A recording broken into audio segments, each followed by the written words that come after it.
ഞാൻ യഹോവയെ എല്ലാ കാലത്തും വാഴ്ത്തും, അവൻ്റെ സ്തുതി എപ്പോഴും എൻ്റെ നാവിന്മേലിരിക്കും. അപ്പോൾ ആദ്യത്തെ വാക്യം വായിച്ചപ്പോൾ എനിക്ക് തോന്നിയ കാര്യം എന്ന് പറഞ്ഞു കഴിഞ്ഞാൽ, ഓക്കെ, ഞാൻ യഹോവയെ എല്ലാ കാലത്തും വാഴ്ത്തും, അവൻ്റെ സ്തുതി എപ്പോഴും എൻ്റെ നാവിന്മേലിരിക്കും. അപ്പോൾ ഈ സ്തുതി, ഇവിടെ സ്തുതി എപ്പോഴും എൻ്റെ നാവിന്മേലിരിക്കും എന്ന് പറയുന്നത്, ഈ സ്തുതിക്കുക, സ്തോത്രം ചെയ്യുക എന്ന് പറയുന്നത് അത് ഒരു ചെറിയ കാര്യമല്ല.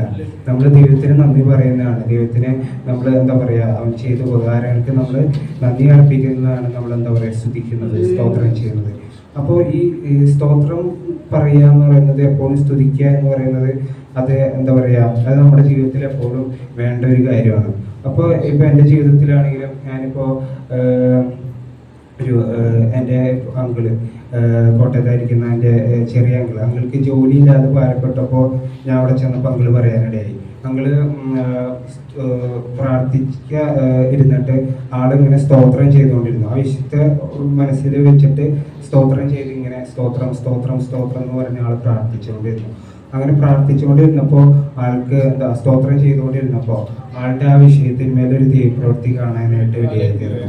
അപ്പോൾ ഞാനും അത് ഓക്കെ അപ്പോൾ സ്തോത്രം ചെയ്താൽ അതൊരു എന്താ പറയുക, ദൈവത്തിൻ്റെ പ്രവൃത്തി കാണും എന്നുള്ള ആശയത്തിൽ ഞാനും എൻ്റെ വിഷയങ്ങളെ ദൈവസന്നിധിയിൽ ഏൽപ്പിച്ച് ഞാൻ ദൈവസന്നിധിയിൽ ഇരുന്ന് സ്തോത്രം ചെയ്ത് പ്രാർത്ഥിച്ചപ്പോൾ എൻ്റെ വിഷയങ്ങൾക്ക് ദൈവം മറുപടി നൽകാനായിട്ട് ഇടയായിത്തീർന്നു.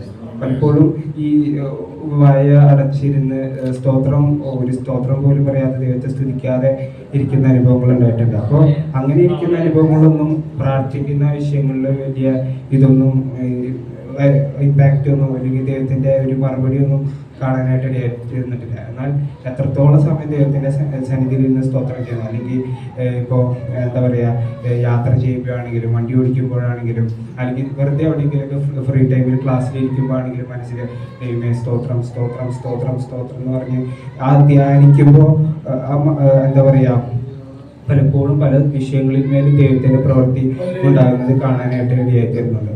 അപ്പോൾ എന്നെ ഒന്നാമത് ഈ വാക്യം വായിച്ചപ്പോൾ എനിക്ക് എൻ്റെ ദൈവം ഉള്ളിൽ ആ സ്തോത്രത്തിൻ്റെ, എപ്പോഴും നമ്മുടെ സ്തുതി നമ്മുടെ നാമേലിരിക്കുക, എപ്പോഴും നമ്മൾ ആ സ്തുതിച്ചുകൊണ്ടിരിക്കുന്നതിൻ്റെ ഉള്ള ഇമ്പോർട്ടൻസ് എന്താണെന്ന് എനിക്ക് മനസ്സിലാവാനായിട്ട് ഇടയായിട്ടുണ്ട്. അതുകൊണ്ട് എപ്പോഴും ഞാനിപ്പോൾ എപ്പോഴാണെങ്കിലും ഞാൻ മറ്റു കാര്യങ്ങൾക്ക് സംസാരിച്ച് വെറുതെ നമ്മളെ നാവിനെ ചീത്തയാക്കാതെ എപ്പോഴും ദൈവത്തെ സ്തുതിച്ചുകൊണ്ടിരിക്കുക, സ്തോത്രം ചെയ്തുകൊണ്ടിരിക്കുക, അങ്ങനെ ഒരു ഇതിൽ ഞാനിപ്പോൾ ആയിരിക്കാനായിട്ട് ആ ഒരു ശീലത്തിലേക്ക് ഞാൻ കടന്നു വരാനായിട്ട് ഇടയായിത്തീർന്നു. അതുപോലെ തന്നെ ഇവിടെ 5-ാം വാക്യത്തിൽ വായിക്കുന്നുണ്ട്, അവങ്കിലേക്ക് നോക്കിയവർ പ്രകാശത്തിലെ അവരുടെ മുഖം ലജിച്ചു പോയിരുന്നില്ല.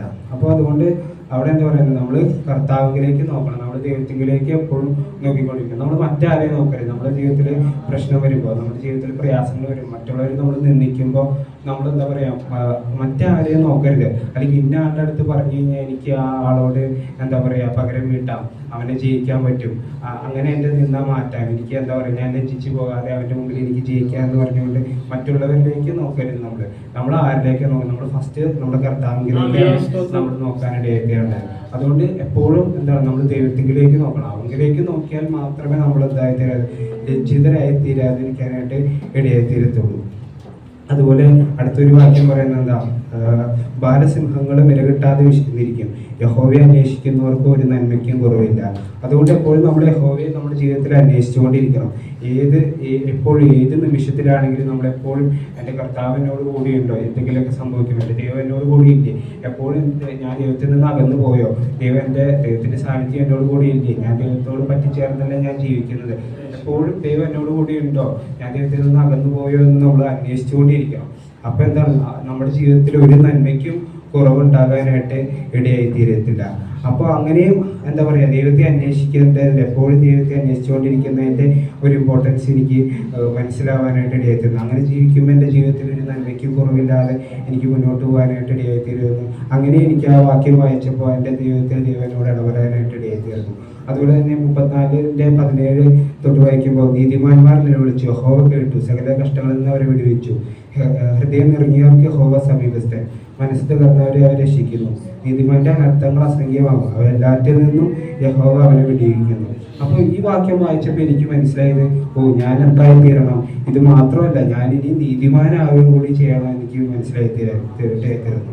എന്താണ് ഞാൻ നീതിമാനാവുക എന്ന് വെച്ചാൽ എന്താ പറയുക, നീതിമാൻ ആവുക. ഇപ്പം നമുക്ക് മറ്റേ അബ്രഹാം ആയാലും നമ്മുടെ ആദിമപിതാക്കന്മാരെയൊക്കെ നോക്കുമ്പോൾ കർത്താവിന് വേണ്ടി നിന്ന നമ്മുടെ നമ്മുടെ പിതാക്കന്മാരെയൊക്കെ നോക്കുമ്പോൾ അവരെല്ലാം നീതിമാന്മാരായിരുന്നു, നിഷ്കളങ്കരായിരുന്നു, ദൈവത്തോട് നീതിയുള്ളവരായിരുന്നു എന്ന് നമുക്ക് കാണാനായിട്ട് ഇടയായിരുന്നു. അതുകൊണ്ട് തന്നെ നീതിമാൻ എന്ന് പറയുന്നത്, നീതിമാനായി തീരുക എന്ന് പറയുന്നത് ദൈവത്തെ സംബന്ധിച്ചിടത്തോളം അത് വളരെ ഒരു മനുഷ്യനെ നോക്കുമ്പോൾ വളരെ ഇമ്പോർട്ടൻ്റ് ആയിട്ടുള്ള ഒരു കാര്യമാണ്. ഞാൻ നീതിമാൻ അല്ലെങ്കിൽ എൻ്റെ ജീവിതത്തിൽ ഞാൻ എന്താ പറയുക, ഞാനൊന്നും ദൈവം നോക്കുമ്പോൾ ഞാൻ എൻ്റെ ജീവിതത്തിൽ ഞാൻ നീതിമാൻ അല്ലെങ്കിൽ ഞാൻ ഒന്നുമല്ല കർത്താവിൻ്റെ മുമ്പിൽ, ഞാൻ ഒരു സീറോ ആയിരിക്കും ചിലപ്പോൾ കർത്താവിൻ്റെ മുമ്പിൽ.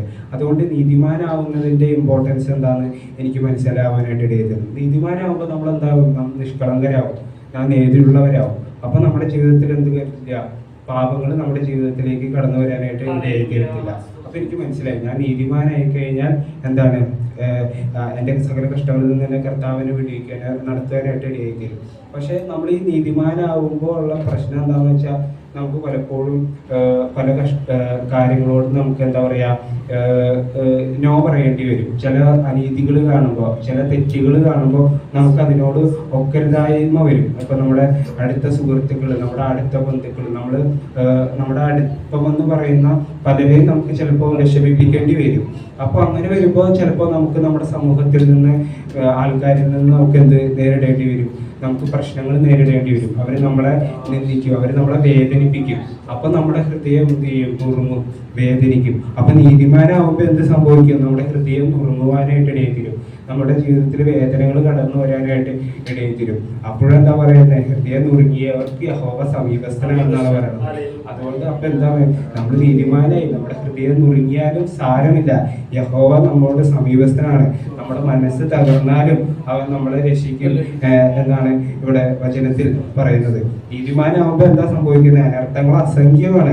നമുക്ക് ഈ എണ്ണിക്കൂടാൻ പറ്റാത്ത രീതിയിലുള്ള പ്രശ്നങ്ങളായിരിക്കും നമ്മുടെ ജീവിതത്തിലേക്ക് കടന്നു വരാം. നാം നീതിമാനല്ലാതെ അനീതികളോട് നിൽക്കുമ്പോൾ നമുക്ക് പ്രശ്നങ്ങളൊന്നും ഉണ്ടാവില്ല. എല്ലാവരും നമ്മളോട് കൂടെ നിൽക്കാനായിട്ട് ഇടയായിത്തീരും, നമുക്ക് പ്രശ്നങ്ങളൊന്നും വരത്തില്ല. ചിലപ്പോൾ നമുക്ക് ഒത്തിരി നേട്ടങ്ങൾ കടന്നു വരും. എന്നാൽ നീതിമാനായിട്ട് നിൽക്കുമ്പോൾ, നിഷ്കളങ്കനായിട്ട് നിൽക്കുമ്പോൾ നമ്മുടെ ജീവിതത്തിലേക്ക് കടന്നു വരുന്ന പ്രശ്നങ്ങൾ, അനർത്ഥങ്ങൾ എന്ന് പറയുന്നത് എന്തായിരിക്കും, അസംഖ്യമായിരിക്കും.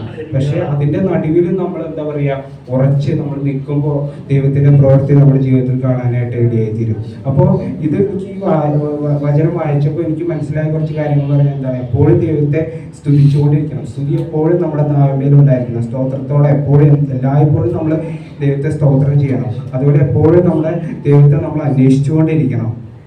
അതുപോലെ എന്താ പറയുക, നമ്മൾ യഹോവയെ അന്വേഷിക്കുന്നവർക്ക് ഒരു നന്മയ്ക്കും കുറവില്ല എന്ന് പറയുന്നത്. അതുകൊണ്ട് എപ്പോഴും നമ്മൾ യഹോവയെ നമ്മുടെ ജീവിതത്തിൽ നമ്മൾ അന്വേഷിച്ചുകൊണ്ടിരിക്കണം. അപ്പോൾ നമ്മുടെ ജീവിതത്തിൽ ഒരു നന്മയ്ക്കും കുറവില്ലാതെ നമുക്ക് ജീവിക്കാനായിട്ട് ദൈവത്തിൽ, അതുപോലെ നീതിമാനായിട്ട് ജീവിക്കണം.